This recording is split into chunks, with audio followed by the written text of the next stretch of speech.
Have you ever laughed at the wrong moment and realized too late that someone was keeping a list? They say karma is instant, that justice arrives swiftly for those who deserve it. But no one tells you that sometimes karma is just the beginning of something far worse. This is the story of how a single, thoughtless laugh became a debt I never knew I owed, and how an innocent woman paid the price when she tried to protect me. It was a Tuesday in late September, one of those mornings when everything changed. One of those mornings where autumn hasn't quite arrived, but summer has already given up. Gray sky, humid air, the kind of weather that makes you need coffee just to feel human. I pulled into the Starbucks on Elmwood Avenue at 2:37 p.m., exactly 23 minutes before my night shift at the hospital. I worked in patient records, the kind of job where you're invisible until something goes wrong. Quiet, predictable, safe. The cafe was moderately busy, the afternoon lull between lunch rush and evening crowd. Soft jazz played over speakers, the air smelled like cinnamon and espresso. People hunched over laptops or stared at their phones, caught in that strange liminal space between productivity and procrastination. I joined the line behind 4 other people, mentally rehearsing my order even though I got the same thing every time: medium cold brew, no sugar. That's when she arrived. The sound came first, sharp, staccato clicks of expensive heels against tile. Then the presence. She moved through the door like she was parting a crowd that wasn't there, chin elevated, designer sunglasses pushed up into perfectly highlighted hair. Her bag probably cost more than my car payment. Her expression suggested the world was constantly disappointing her. She didn't join the line. She simply walked to the front and planted herself at the register, cutting in front of everyone with the confidence of someone who'd never been told no. "Venti caramel macchiato," she announced, not asked. "Extra foam, and this time make it correctly." The barista, a kid who couldn't have been more than 19, with nervous hands and a name tag that read Tyler, stammered an apology for something he hadn't done yet. "Last time, someone used the wrong caramel syrup. Do you understand the difference between—" She launched into a lecture about coffee preparation that Tyler's face into a mask of humiliated politeness. No one said anything. We all just stood there, witnesses to casual cruelty, too uncomfortable to intervene. Then karma arrived. She turned sharply, apparently finished with her performance, and her heel caught a thin puddle of water near the pickup counter, probably from someone's ice drink condensation. Her feet went out from under her. She fell hard, not gracefully, the kind of fall where everything happens at once: the gasp, the flailing, the solid impact of body meeting floor. The entire cafe went silent. And in that silence, I laughed. Not loud, not mean-spirited, just that involuntary sound your body makes when surprised, a short, startled huh that escaped before I could stop it. Her head snapped toward me. Eyes met. In that moment, I saw something beyond embarrassment, something that transformed humiliation into calculation. Her face flushed deep red, but her eyes stayed cold, focused, memorizing. She stood quickly, smoothed her clothes with shaking hands, grabbed her drink from the confused barista, and walked out without another word. But that look lingered in the air long after the door closed behind her. Tyler met my eyes across the counter when I finally reached him. "That was intense," he said quietly. "Yeah," I replied. "Glad it wasn't me." If only I'd known. As I left the cafe 10 minutes later, I noticed her through the window. She stood next to a black pickup truck parked in the fire lane, one of those massive vehicles with tinted windows and aggressive-looking grille. A man leaned against it, waiting. He was tall, broad-shouldered, wearing a dark hoodie despite the humid weather. His posture suggested military background or prison time, that particular combination of discipline and violence.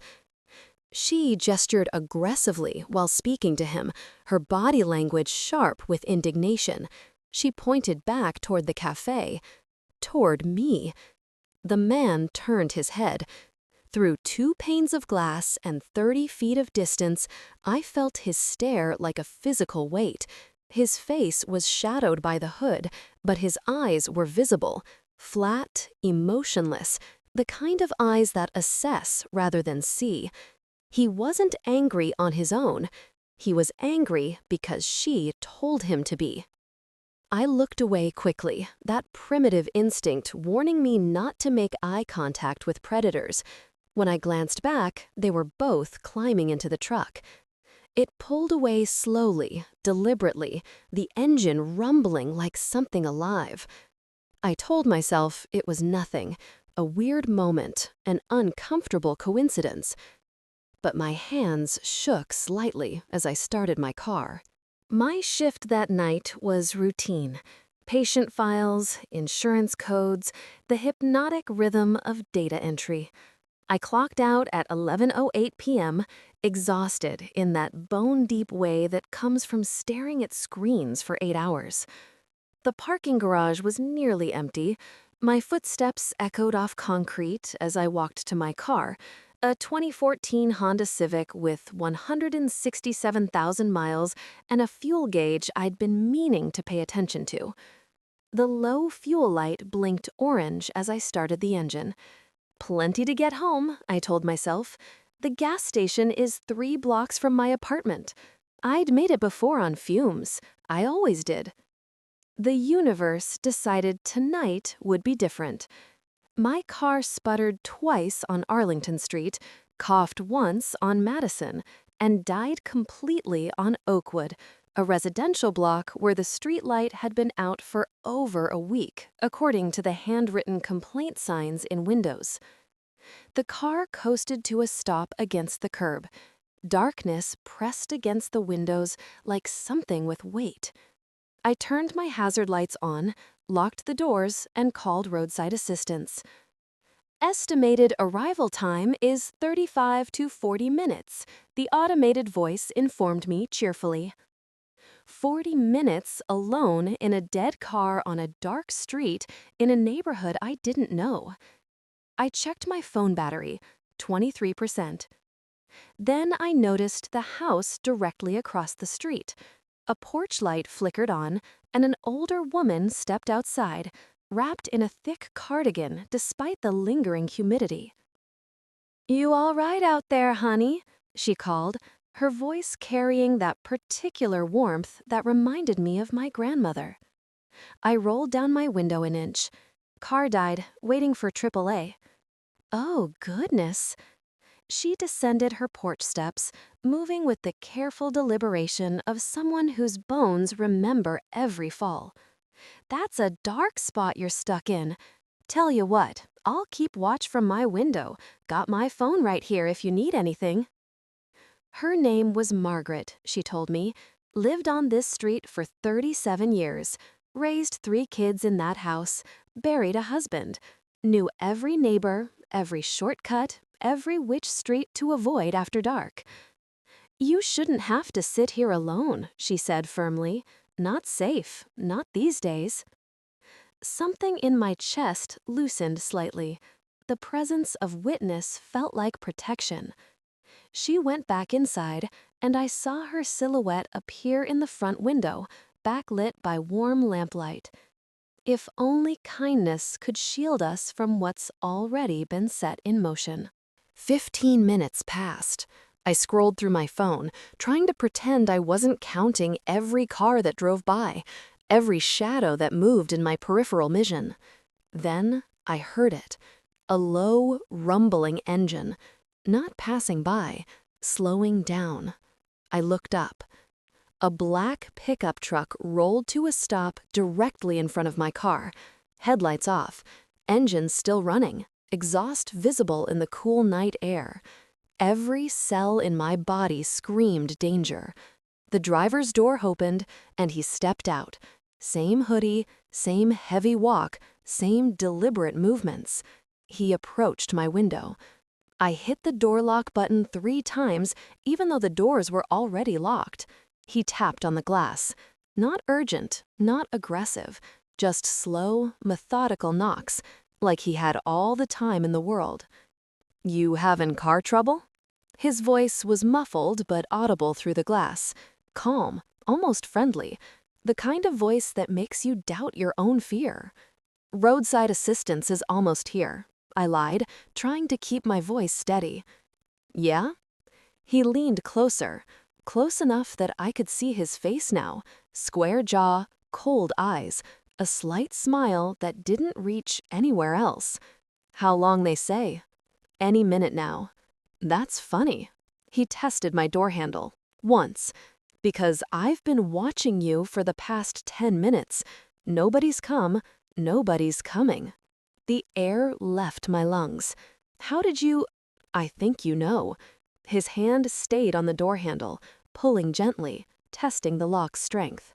"My girl told me about what happened today, at the coffee shop, said you laughed at her, made her feel small. That wasn't— See, nobody makes her feel small. Nobody laughs at what's mine." He pulled harder on the handle. The door frame creaked. "Hey, get away from her!" Margaret's voice cut through the night like a gunshot. She stormed out of her house, phone in one hand, the other pointing at him like a weapon. "I've already called the police. They're 2 minutes out. You better run." The man straightened slowly, turned to look at her. For a moment, nobody moved. The 3 of us, frozen in a tableau of threat and defense. Then his expression changed, not to fear, to annoyance, like Margaret was an insect that had interrupted something important. He took 1 step toward her. "Don't you dare!" she shouted, standing her ground despite being half his size and 3 times his age. "There are cameras on 3 houses on this street. You're on film right now." A bluff. I could see it in the slight tremor of her voice. But he couldn't be sure. He stood there for 5 more seconds, long enough to make his point, to show he wasn't afraid, to demonstrate that he was choosing to leave. Then he walked back to his truck, got in, and drove away without turning his headlights on. Margaret stayed in her driveway until the AAA truck arrived 20 minutes later. She gave the driver a stern talking to about response times, slipped me her phone number on a piece of paper, and made me promise to text her when I got home safely. "You shouldn't have done that," I told her. "He could have—" "I know exactly what he could have done," she said quietly. "That's why I did it." I hugged her, thanked her, drove home on the emergency gallon of gas the AAA driver provided. I had no idea that her courage would become her curse. The next morning, I woke to sirens. Multiple police cars, an ambulance, neighbors clustered on sidewalks in their bathrobes, all centered on one address: Margaret's house. My heart dropped into my stomach. I ran outside, still in pajamas, demanding to know what happened. A police officer held up his hand, told me to stay back, asked if I lived nearby. "That woman helped me last night," I said, my voice cracking. "Is she okay? Please tell me she's okay." The officer's expression softened slightly. "She's alive, but she was attacked outside her home around 3 a.m. Neighbor heard her screaming, called 911. Whoever did it was gone by the time we arrived." "Did she see who?" She gave us a description. Male, approximately 6 feet, wearing dark clothing. She mentioned something about a truck, a dark pickup truck that was parked in the area earlier. Everything connected with horrifying clarity. The Starbucks, the pointing, the stare through the window. Him finding me on a dark street, miles from where we'd first crossed paths. Margaret interfering. Him looking at her with that expression of cold annoyance. He hadn't come back for me. He'd come back for her, because she'd interfered, because she'd ruined his moment, because, in his twisted logic, she'd taken something from him that he believed he was owed, the right to punish me for laughing at his girlfriend. I told the police everything, every detail. The Starbucks incident, the fall, my involuntary laugh, the woman's reaction, her pointing at me through the window, the man in the hoodie, the black pickup truck, the breakdown, the door handle, Margaret's intervention. They pulled footage from multiple sources. The Starbucks security camera showing the woman falling, me laughing, her pointing at me while speaking to the man outside. Traffic cameras catching the pickup truck leaving the cafe parking lot.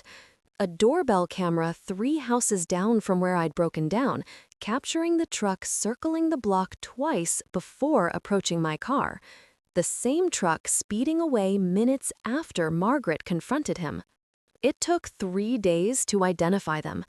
Garrett and Simone Westfield, history of domestic disputes. His record included 2 assault charges, 1 dismissed, 1 pled down. Her social media was a shrine to their relationship, every post dripping with possessive declarations of love and warnings to other women to stay in their lane. They were arrested on a Thursday morning. No drama, no chase, just officers knocking on their apartment door and leading 2 ordinary-looking people away in handcuffs. Garrett was charged with attempted assault, criminal trespassing, and aggravated assault for what happened to Margaret. Simone was charged with conspiracy to commit assault and accessory after the fact because phone records showed she'd texted him my location, because she'd followed me from Starbucks to the hospital where I worked, photographed my car and license plate, and sent it all to him with a message that read, "This is the bitch. Make her sorry." Margaret survived. Broken ribs, a fractured wrist, contusions, and trauma that no body cast can fix. But she survived. She testified against them with the same fierce courage she'd shown that night in her driveway. The Westfields posted bail. They're out now, living their lives in the 9 months before trial. I see their pickup trucks sometimes, parked outside a gym or a grocery store. They don't acknowledge me. Legally, they're not supposed to. But I feel them in every parking lot, every dark street, every moment when I'm alone. I check my fuel gauge obsessively now. I never let it drop below half. I park in well-lit areas. I don't go anywhere without telling someone where I'll be. And I don't laugh at strangers anymore. Not in coffee shops, not anywhere. Because that night taught me something that I can never unlearn. The scariest people aren't monsters hiding in shadows.